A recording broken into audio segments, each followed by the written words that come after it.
প্রত্যেকের কাছ থেকে বদলা নিতে পারতেন। আর অপরাধীরা ভেবেছিলেন যে মনে হয় আল্লাহর রাসূল সেই পুরনো দিনের কথা স্মরণ করে আমাদেরকে হত্যা করবে। বিশ্বনবী কাবা থেকে বার হয়ে তাদের দিকে তাকিয়ে ভাষণ দিলেন, ও মক্কাবাসীরা, আমার আত্মীয় স্বজন, তোমরা মাথাকে কেন নিচু করে দাঁড়িয়ে আছো?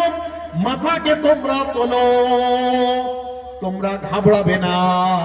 লা তাসরিবা আলাইকুমুল ইয়াউম, আমি নবী ঘোষণা করে দিচ্ছি তোমাদের জন্য আজকের দিনে আমি নবী তোমাদের সমস্ত গুনাহকে ক্ষমা করে দিলাম।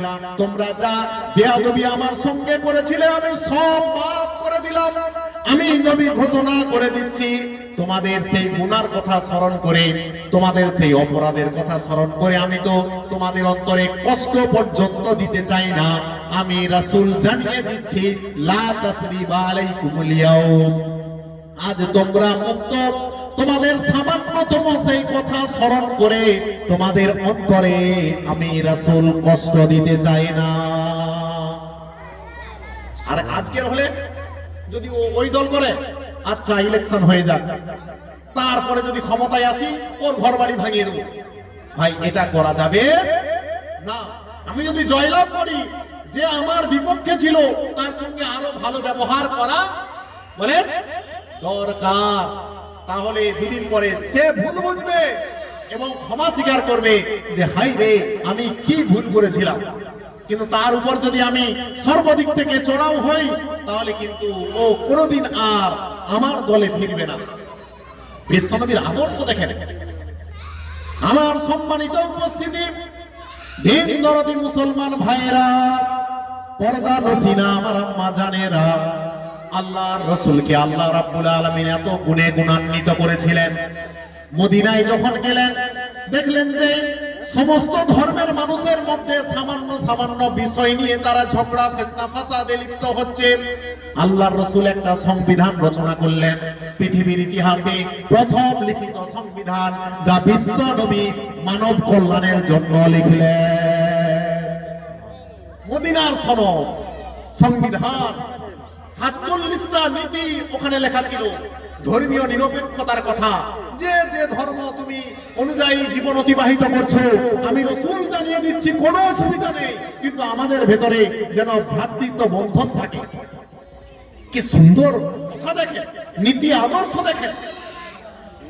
বিশ্বনবী সাল্লাল্লাহু আলাইহি ওয়াসাল্লাম ঘোষণা করে দিলেন, লাকুম দীনুকুম ওয়ালিয়া দীন, তোমার ধর্ম তোমাদের কাছে, তুমি তোমার ধর্মের কৃষ্টি কালচার সম্মানের সাথে পালন করো, আমার কোনো অসুবিধা নেই।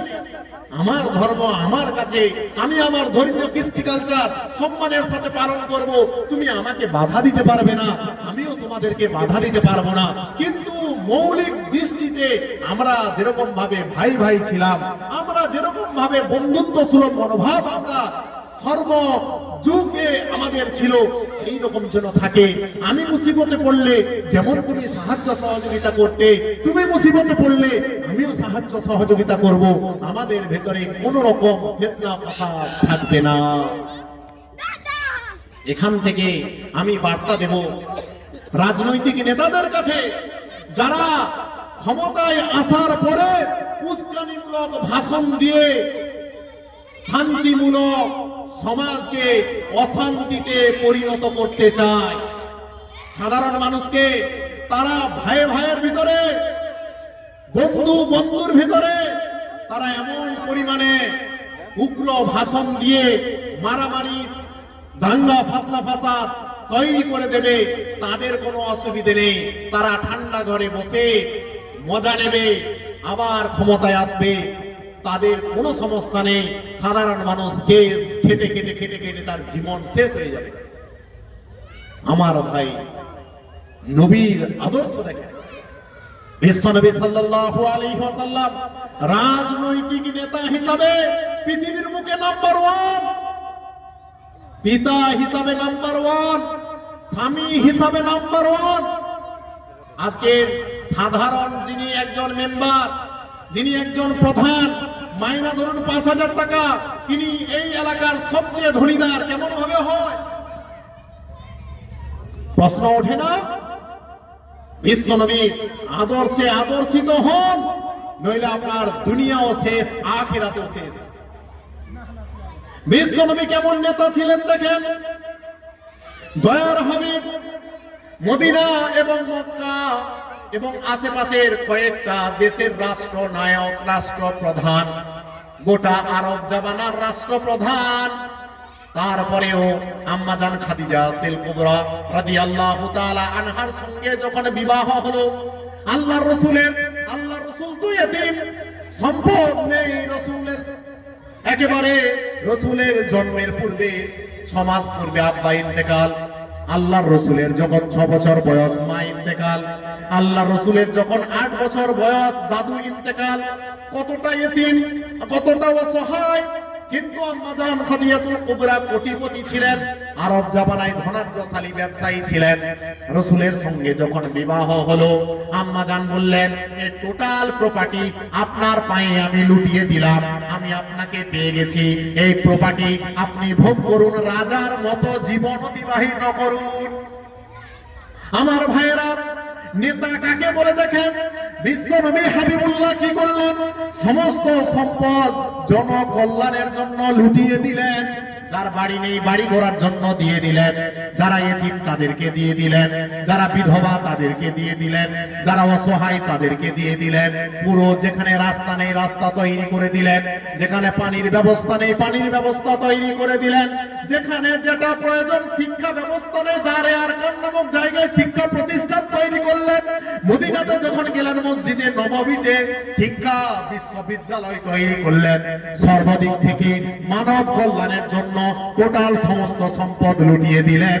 সেই বিশ্বনবী যেমন অসহায় পূর্বে ছিলেন, আবার তেমন অসহায় অবস্থায় জীবন যাপন করলেন। অসহায় অবস্থায়, কতটা অসহায়। আম্মাজান আয়েশা সিদ্দিকা রাদিয়াল্লাহু তাআলা আনহা বলেন, বুখারী শরীফের হাদিস, বিশ্বনবী যখন ইন্তেকাল হচ্ছেন, কোন বিশ্বনবী? যখন উনি রাষ্ট্রপতি, কয়েকটা দেশের রাষ্ট্রপ্রধান, যখন ইন্তেকাল হচ্ছে, আম্মাজান আয়েশা সিদ্দিকা রাদিয়াল্লাহু তাআলা আনহা বলেন, আমাদের বাড়িতে এমন অভাব অনটন, খাবারের কোনো জিনিস ছিল না, দুটো কালো জিনিস ছাড়া, একটা হচ্ছে সামান্য পানি আর কয়েকটা খেজুর।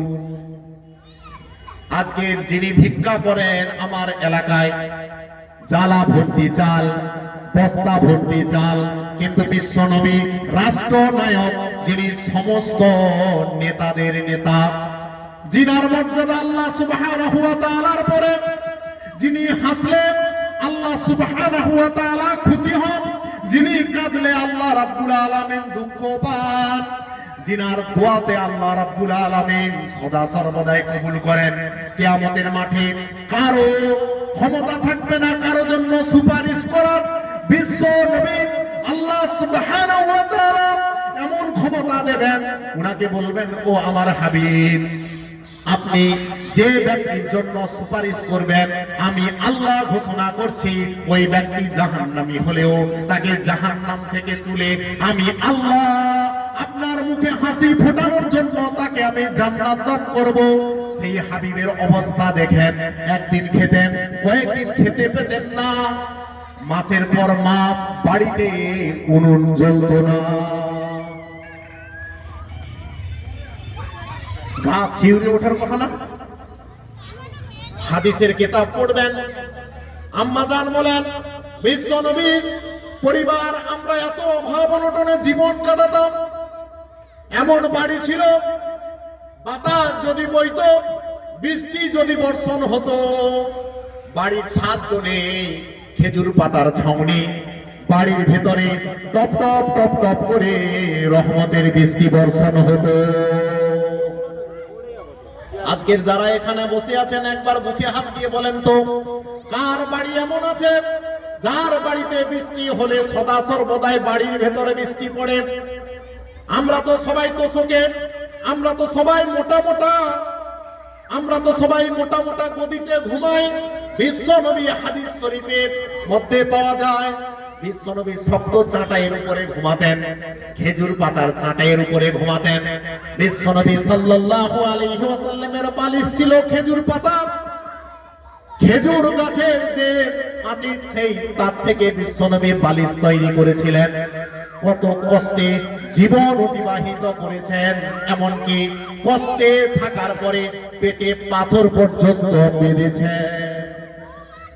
সেই নবীর আমরা উম্মতি, তারপরেও এত অভাব অনটনের পরে আম্মা জান আয়েশা সিদ্দিকা রাদিয়াল্লাহু তাআলা আনহা বলেন, ও বিশ্ববাসী ও আল্লাহর রাসূলের উম্মতিরা তোমরা শোনো, এত অভাব অনটনে জীবন অতিবাহিত আমাদের হতো, কিন্তু আমাদের বাড়ির ভেতরে শান্তিতে ভরপুর ছিল,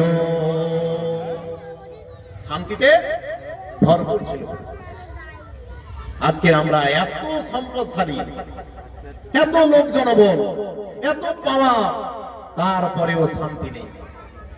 মুসলমানরা দুনিয়ার মধ্যে সবচেয়ে অশান্তিতে ভুগছে। আজকে এসআইআর দেখেন কি পেরেশান আমার ভাই।